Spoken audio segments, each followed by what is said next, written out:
Hari ni siapa ada mak bapak, tolong perbetul balik. Depa buat perangai ke apa, sabarlah buat jona, sabarlah. Kita anak sabarlah. Satu. Siapa yang main mengaji hari ni, mak ayah dah tak ada dah. Mak ayah saya tak ada dah, meninggal Ustaz. Kita sebagai anak buat kebajikan banyak-banyak kat depa. Buat apa pun niat, ya Allah, pahala ni hadiahkan mak bapak aku sekali. Pahala ni bagi kat mak bapak aku sekali. Apa aku buat ni bagi kat mak bapak aku. Kita lah duk status mak bapak, kita ada anak. Nak minta tolonglah ayah-ayah yang jadi mak ayah, tolong belajar, bukan belajar lah, kalau boleh tolong ringankan diri kita ni, maafkan anak-anak. Anak-anak buat macam-macam benda merapu, betul. Mereka buat sikit hati, mereka tak peduli kat kami.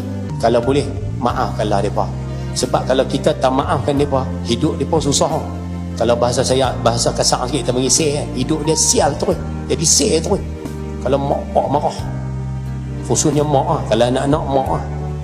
Kalau mak duk berasa hati, anak ni hidup sel, tak jadi kan. Hidup dia 1001 masalah. Tak Ustaz, kalau sikit-sikit boleh maaf Ustaz, ni hari-hari duk buat Ustaz. Anak-anak yang buat perangai kat mak bapak, cuba tengok, hidup dia memang sel terus. Tak payah macam-macam, hidup memang tak jadi kan. Tak payah duk tahu hidup bahagia lah, apa dah tu duk mohon kan. Memang tak jadi kan.